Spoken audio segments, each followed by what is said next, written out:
Morning, Eddie. Morning. Firstly, Lewis Hall, I know you mentioned after the match of the night there was more fatigue that saw him go off than anything else. Is he okay? He's not injured? Yeah, we hope he's fine. We'll be back training today. So yeah, anticipate he'll be part of that group. Are you expecting anybody who's been injured to be back for this weekend? No. Fair enough. We haven't had the chance really to talk to you about Jamal Lascelles, who sustained that ACL injury last weekend. Obviously a huge blow for him personally and for you as a team, because he's got his opportunity to play again. Yeah, big blow for us, and of course for Jamal. He's been excellent this season. Behind the scenes, he's been a key part of our leadership team. His standards on the training ground every day have been exceptional, and it'll be a big blow for us to lose him. And I feel for him because he's been in really good physical shape this year. He's looked really good, and it was just one of those things. He's come together with Mikel Antonio. I think he's taken a bit of his weight through the force of the tackle, and unfortunately it's ended up in a serious injury for him. And because of the disappointment, and I think we could see how upset he was when he had to leave the field against West Ham, how do you support him emotionally over the next few months, a difficult rehab period? Yeah, I think initially for a player it's always difficult to understand and accept. You 1 minute you're playing in the team, the next you're faced with a long period of rehabilitation. Now he's had his operation. I think that was quickly done and successful, so that's a really good thing for him. So he's already on the road to recovery. But I think he'll certainly have low moments during that long stretch that faces him. But I think he's got a good team of people around him, and of course he's got Sven, who's in very much the same situation, so they will be able to support each other. And in the absence of Sven Botman, and since Lascelles picked up the injury, we've seen Dan Burn move inside to centre of defence. What do you like about Burn in that position? Well, I liked a lot about his performance against Everton. I thought he was very, very good. I mean, of course, aerially, it goes without saying he's a big presence in our back line anyway. But I thought he did really well aerially against two tough opponents against Everton. But on the floor, I think having played fullback for a long period of time, I think naturally when you come inside, I think it the spaces are a bit more condensed. So I think Dan, really did excel in that area. But also Dan's leadership second to none. And I think when he becomes more central, of course, then he can help the team vocally as well. And Emil Kraft came on in the West Ham match, started the other night. That was his first Premier League start for almost 2 years because of injuries. Will it take time, do you feel, for him to get back to the levels that he showed in that first season that you had when he was really consistent, but playing regularly then, which he hasn't since? Yeah, I think it takes any player time to find their full rhythm, especially after a long injury like Emil's had. I think he's come back looking really good, actually. I've been really impressed with the physicality side of his game. He was always an athletic box-to-box fullback, very attack-minded, but also solid defensively. But I think he's done well in a few sub-appearances that he's had. But now this is his chance to maybe get a run of games and to get back to his very best level. If you can beat Fulham this weekend, that would be 7 points from this week, and even with the disappointment of the late equaliser against Everton, would you see that as a decent points return, all things considered, given everything you've had to manage with the injuries? Yeah, I mean, it's difficult to guarantee that win, but I think 4 points from 2 games is, I think it's a decent return. We wanted 6, we got 4. Now Fulham's a very difficult game in isolation. I think they're very good at Craven Cottage. Their record this year is very strong. I think that point looks different. I always say that point looks different if you're able to win your next game. So that's what we're aiming to do. And with the results in midweek finally, there's not been a lot of change in the Premier League table. I know Chelsea had that dramatic win last night, but most of the teams around you, including you, have stayed where you are. How do you see it at the moment, because it is really congested? Yeah, exactly that. I see a lot of teams searching for consistency, searching for a run of victories that will catapult them to where they want to be. We're one of those teams, but everyone's finding consistency quite hard to find in and around us, so it's up to us to grab it. Thanks.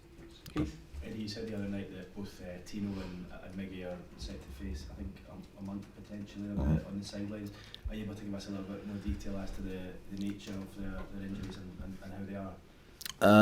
I think Tino's was quite obvious really when you look at the back at the footage, which was quite strange really when you see the ball's just hit his ankle before he's gone to plant it on the floor, and it's twisted it to quite an uncomfortable angle, and you can see from that footage that looked quite painful. Thankfully it's not as serious as maybe it could have been, and we anticipate he'll be back quite quickly. And Miggy, I think on just crossing the ball, got his studs caught in the turf and just tweaked his knee slightly. Again, not a serious injury, but enough to keep him out for a few weeks. With Tino there, when you said quite quickly, is that less than the month? No, that'd be around the month. Yeah. But I think initially when you see that kind of ankle twist, you fear it could be longer. Yeah. I know we spoke about injuries, but it feels very much like when you get someone back, or one or two, we see Harvey coming back early, did very well the other night, and then these two fall. It seems to have been the story of your season, hasn't it? Yeah, I think the difficult thing is when you're stretched, you lose a couple, you become even more stretched. And I've always said this season, when you get to a sort of a tipping point, it's very difficult to control that then, because you can't rest and rotate players that maybe you would if they're carrying something or they're looking vulnerable. You don't have the flexibility to then protect players, and that we've been in that situation now for months, and that's when it becomes very difficult. And especially when you get injuries in more than a number of injuries in the same position, that then again leaves you in a difficult situation, and that's where we are currently with our defenders really. On the flip side of that, you go to Fulham tomorrow with a striker and Alex Isak with confidence coursing through his veins right now. That must give you a real boost. Yeah, it gives us a massive lift. I think when you've got any of your attacking players in the form that he's in, I think it transforms through the team. You know, Alex is in a really good place mentally, physically. Great to see him in the type of form that he is. I mean, he could have scored more on Tuesday, and the team's giving him a good platform to showcase his talents. But he deserves a lot of credit for how he's played this year. I think he's an exceptional talent. I hope he'll even get even better from this point. I think there's more to come from him, but he's certainly looking confident. How's Callum Wilson looking with regard to his return? Looking good, yeah. Callum's doing the hard yards, running hard. I mean, of course, it's an upper limb injury, so he's able to keep very fit, really look after his legs and build his strength. I anticipate when he comes back, he'll be looking really good. And so congested in that part of the table, as you touched on there, what would it say about your team and the character and the resilience of your group if you managed to qualify for Europe this season, given everything you've had to contend with this campaign? Yeah, again, it's difficult for me to transport to the future as if we've already achieved it. I can't do that. But I think when I look at what the lads have given the last two games, I think we've seen two really good performances, much more like ourselves, back to a clear identity of playing, a clear way, never say die spirit, giving everything to the match physically, emotionally. That's all I can ask. I've been really, really pleased with the last two. But now, as I said earlier when I answered Razor's question, now we need the consistency. We want to see that between now and the end of the season. We've got 8 games to show it. Just finally from me, one of the big misses, of course, has been Joe Linton recently. A lot said about his contractual situation. Is there any update at all for the supporters, or are you where you were the last time we spoke? We're as we were. No fresh update. You did, yeah. Thanks for that. Thanks, No problem.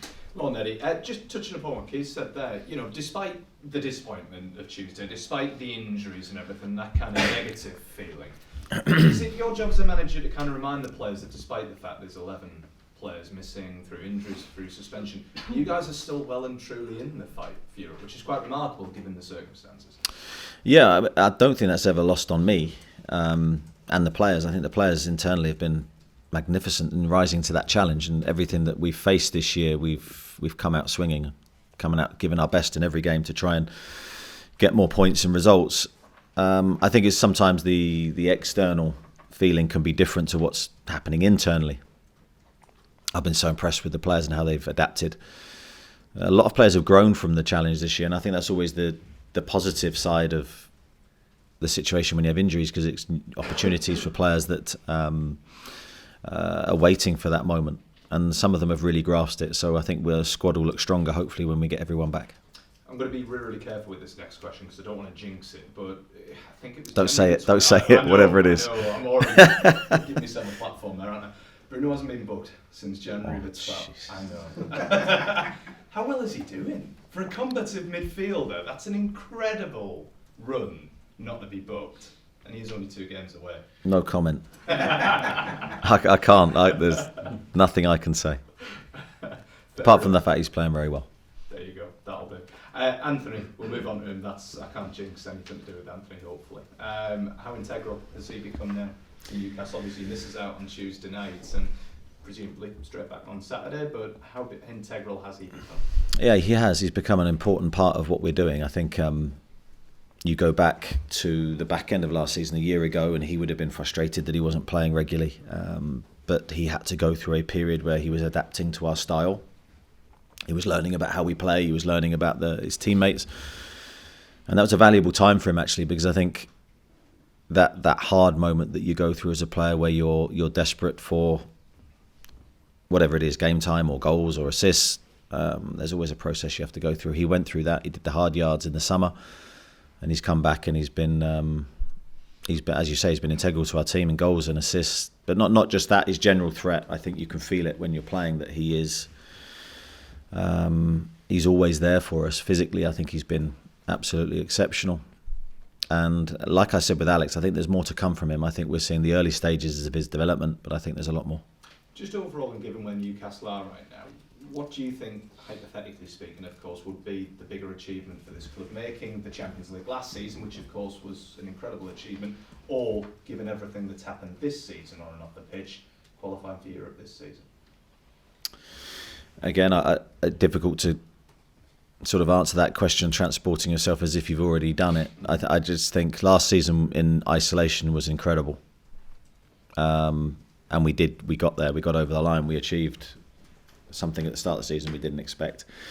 Now this year the expectations placed upon us were totally different, and we've had to live with that. Of course we've had Europe and everything that brought us.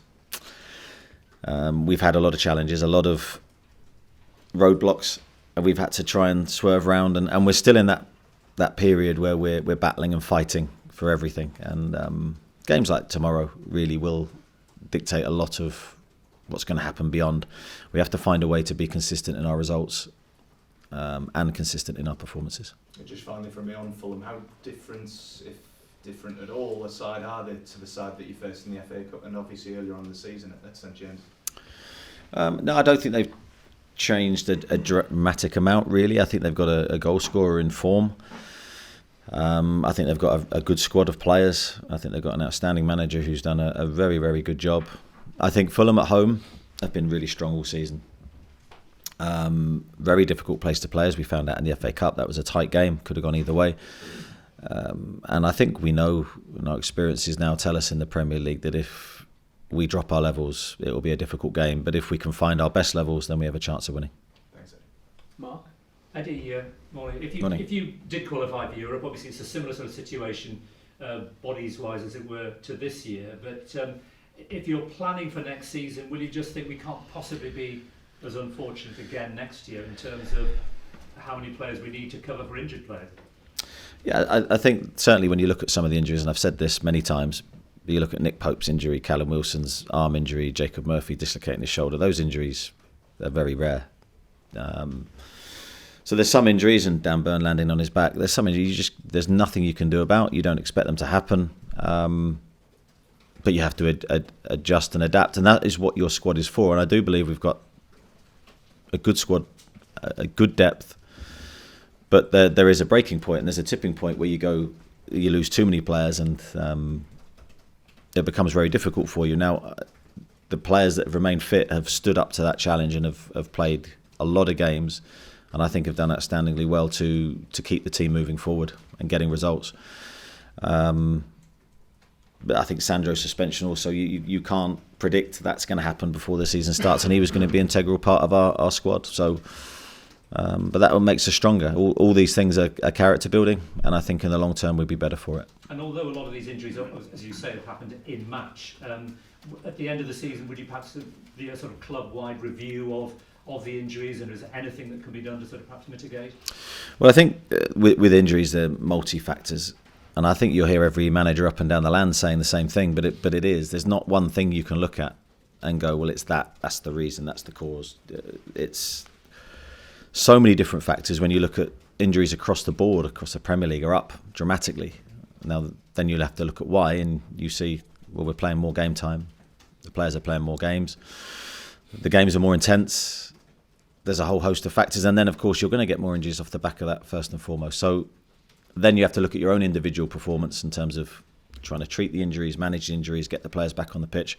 And, of course, all your processes to try and stop injuries happening. So I think for me, I look at, rightly or wrongly, I look at muscle injuries as maybe the biggest indicator of where your players are at. I think we've done pretty well with muscle injuries this year. It's been, unfortunately for us, it's been the more serious injuries that have hurt us. And of course, then you're without your players for longer. So I don't really want to keep talking about them, to be honest. But I understand they're sort of our news story at the moment. But we're having to manage that situation. Huge amount being made about FFP and whether Newcastle will have to sell to buy in the summer. But talk that the Premier League is considering, rather than having points deductions, which has been obviously a very controversial subject this year, a sort of luxury tax, so big fines for clubs that go over the spending limits. I mean, have you any thoughts on that? I've got plenty of thoughts on it, but I don't know if much for public consumption. I think it's difficult to deal with rumour, isn't it? We need to deal with facts, and at this moment in time, it looks like points deductions are the way the Premier League are dealing with things. And we have to try and fall in line with everybody else. Thanks. Simon? As has been mentioned, Dan Burn played really well at centre half, which would have come as a surprise to you or to many people. But given the injuries you've got and the restrictions you're likely to face in the summer transfer market, can he save you money in the summer because he can do that?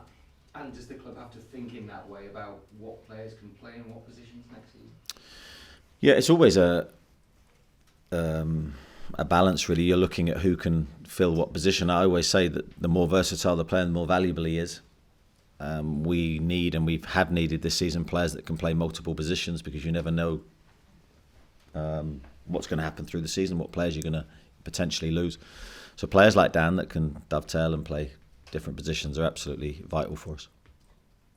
Jamie? Eddie, just on Dan, it's only a couple of weeks since he was getting some criticism.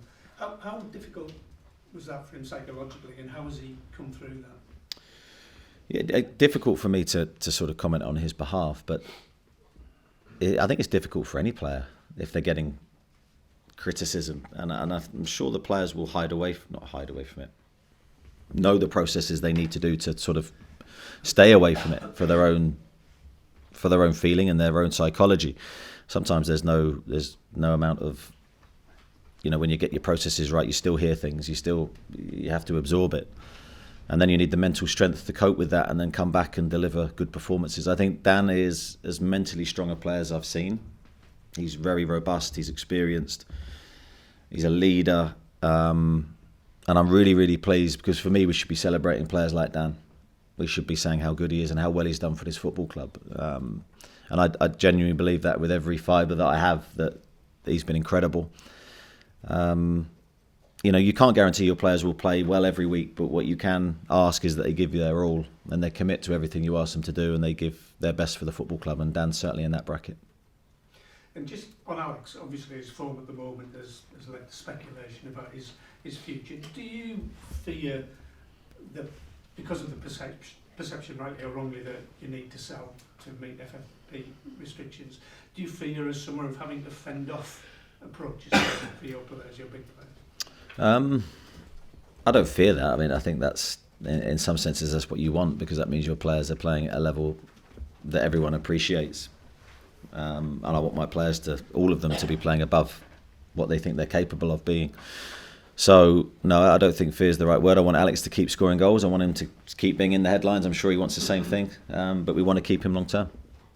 Okay, go to Joe, it's Lee and Louise. Joe? Hi Eddie, I am going to touch on Bruno again, sorry to do that, but he has gone 9 games without booking. Has he made an effort, or you as coaching staff made an effort to try and avoid that 2-game ban, because obviously he is a massive player? I always think with these things, the player is the most important person, and Bruno's doing everything he can for the team. And if he does get that booking this weekend, he would miss 2 games, but if he gets 2 bookings like we saw Anthony Gordon last week, he'd only end up missing one game. Is that what kind of rule that it's a silly rule, I'm not saying, but it is a silly rule, you think? Yeah, I don't know what to say to that. Final one, Fabian Schär, he's one of the players who has played a lot this season. What have you made of his performances and how he keeps, he took an injury against West Ham and he played 90 minutes against Everton just 3 days later. What have you made of him and how reliable he's been for you this year? Yeah, I think Fabi's been incredible this year. When I first came to the football club, I knew of Fabi. I'd watched them a lot and I had an impression of how good he was. As you do all the players really, because over time you either come against them or you see them. But Fabi's an incredible footballer, better than I even thought he was, and I rated him really, really highly. Some of the things he does on a football pitch we should celebrate, because there's not many centre halves that can do what he can do. The challenge for Fabi always is, with the type of player that he is to be as consistent as he can be. But I think that's been the hallmark of him this season. I think he has delivered that consistency, and I'm delighted for him.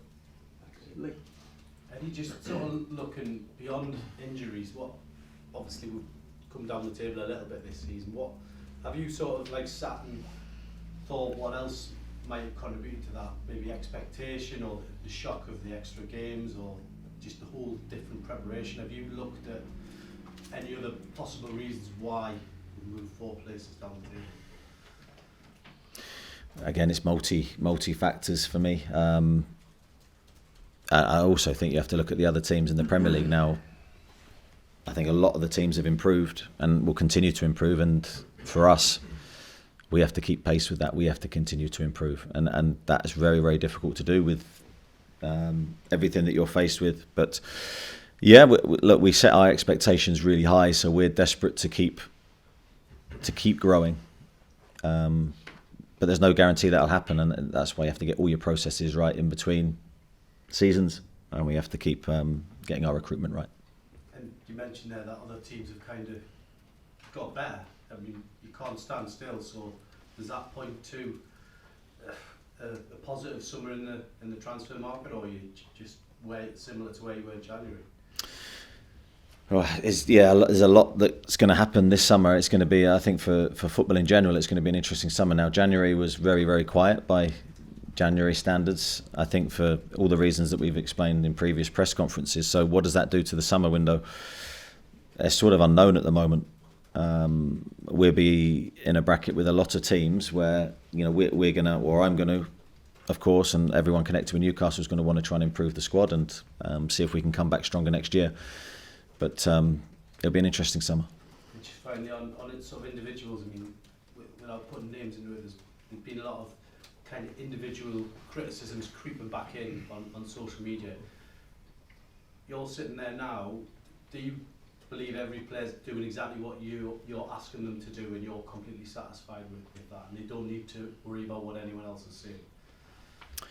I always think with outside criticism, it depends where the critique is coming from. Now, the trouble with social media and that kind of feedback is it's faceless. You have no idea where the opinion's coming from, if the opinion's valid. And that's why I'd say to the players that they're better off keeping their circle of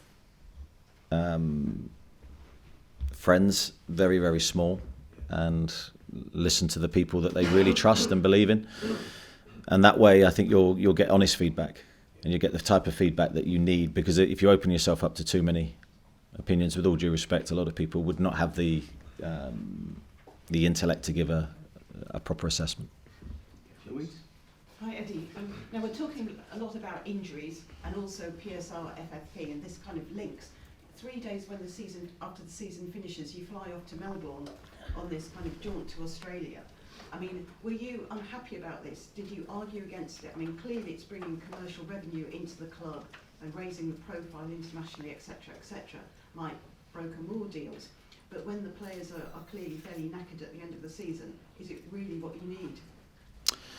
Well, I think that there's different trains of thought here. I think we have to act in the best interest of the football club, and sometimes we're told to do certain things, and you do that with the best interest of the club at heart. So this is something that probably from a physical perspective, after a long season, we probably, being honest, wouldn't want to do. But we respect the club and we respect the demands that the club is moving forward very, very quickly, and we have to keep a pace with everything that the club wants to do. And so when asked to do such things, we will do it with the best attitude we can. With all these demands and games, and perhaps if you qualify for Europe again next season, do you think you might have to modify your training sessions and have a kind of rethink about the whole thing? Yeah, well, we're always modifying our training sessions. We've had to do that this year, believe me. It'd be foolish not to. But you still want to deliver the best product that you can to help you win games. And there's a real fine balance between training. And you can train too little, in which case then when the game comes, the stimulus is too big and your players break down. You can, of course, train too hard, where your players are tired going into games. You've got to get that balance right, and that's going to be a challenge for every team moving forward. Do you think you maybe got the balance slightly wrong last pre-season in that you started off so brilliantly, I mean like an absolute house on fire, and then seemed to burn out a little bit, and obviously since Dubai you've picked up. I mean, some managers talk about sort of undercooking them in the summer and maybe start slowly and then finish the season strongly. I mean, it's very hard, as you say, to calibrate that balance. I mean, is that something that you think about? Yes, of course. Getting your pre-season right is hugely important. Now, a lot of the tours that clubs go on now, we have limited control over. So again, that's another, when you talk about pre-seasons, that's another thing that to add to the melting pot really in terms of injuries. So I'm sure as a football club we'll sit down and we'll try and make improvements where we can. We've got Chris, Jason and Simon. Chris? Morning, Eddie. Morning. Can you just explain a little bit more about Kieran Trippier's injury, please, and what the sort of time scale is for him coming back? Has he had a setback, or was it Yeah, no, he hasn't had a setback, Chris. I think with Kieran, he had a calf problem that initially, look, I always try and give you honest feedback on sort of scan results and time frames, but those time frames, are, especially early in the injury, they're just that. They're an estimate of what the injury will be. Now, some injuries, I'm sure people will be frustrated. You think, well, manager said it'd be 4 weeks and he's ended up being 6, 7, 8. But that's just the nature of medicine and science. So Kieran will be a little bit longer than we anticipated he would be, purely from the fact he's had no setback, but just the injury's taking longer than we first thought, and he's had rescans and he's been to see different people, and we feel this is the best thing for him. Nick Pope, what sort of time frame are you thinking that he? Yeah, we're still hoping that it will be the end of April initially again, but similar to Kieran, we'll take the time needed to try and get him right, and if that's a bit longer, that's a bit longer. If it's shorter, then great. He's out on the training pitch. He's not training with us yet, but he's making the early stages in terms of diving and getting a feel for goalkeeping again. But it is early stages, and we've got to make sure that we don't put him at risk. Jason? Have you actively encouraged your players to kind of come off social media? Going back to the previous discussion that we had, would you say to them just don't bother? If I was advising my son who wanted to be a footballer, I'd say don't go on it. That would be my advice. But I'm not going to preach to the players. They'll do what they think is right for them. But have you noticed any particular, if you've had conversations with a player and they've altered their behaviour on it or come off it, have you noticed any improvement in their demeanour or their play? Or? I think the players will be the best ones to sort of discuss that with you. I think, I can give advice, but as I said, I think in the modern world now, I don't think you can switch off totally from it, even if you're not on it, because people will want to tell you what they're reading.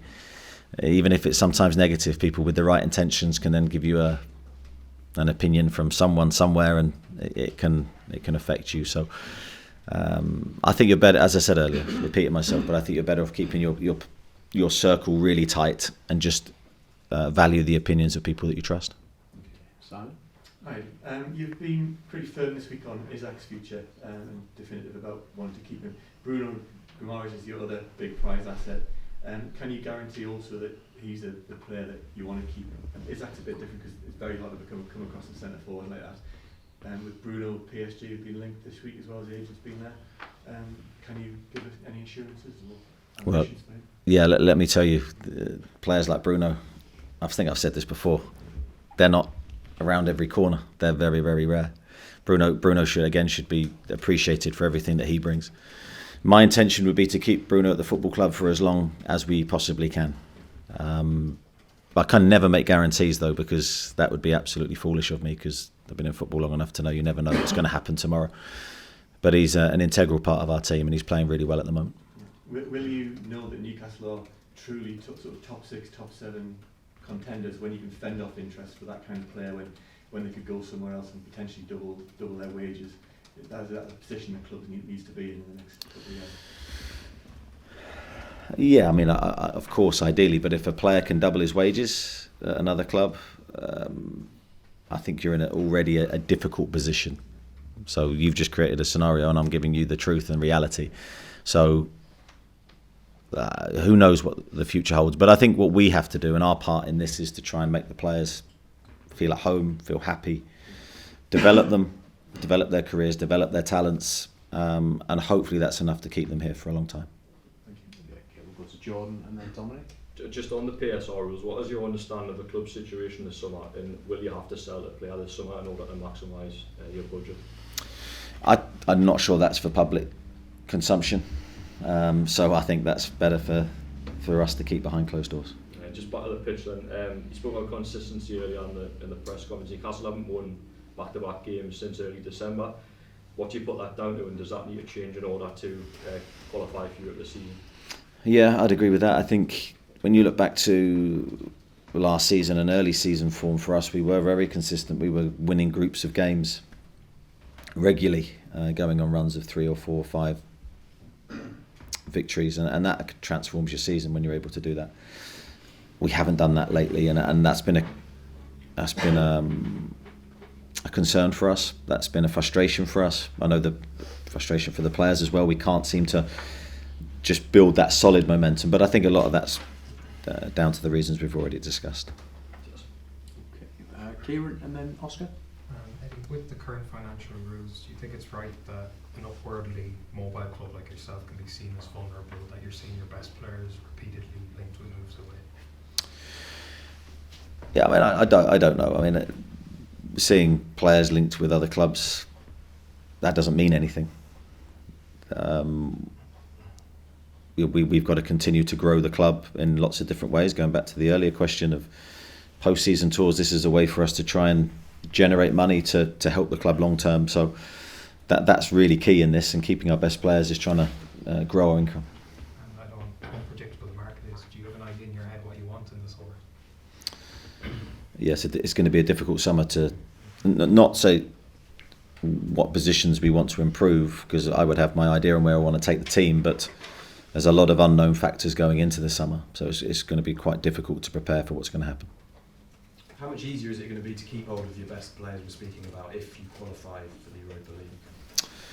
Yeah, I think it would help to a degree, but I don't think it would be the defining factor. I think that's always to a degree, the players' hands and the club's hands.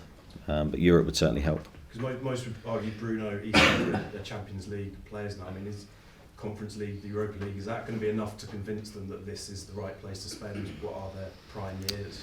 Yeah, I think a lot will depend on our ambitions and where the club's going to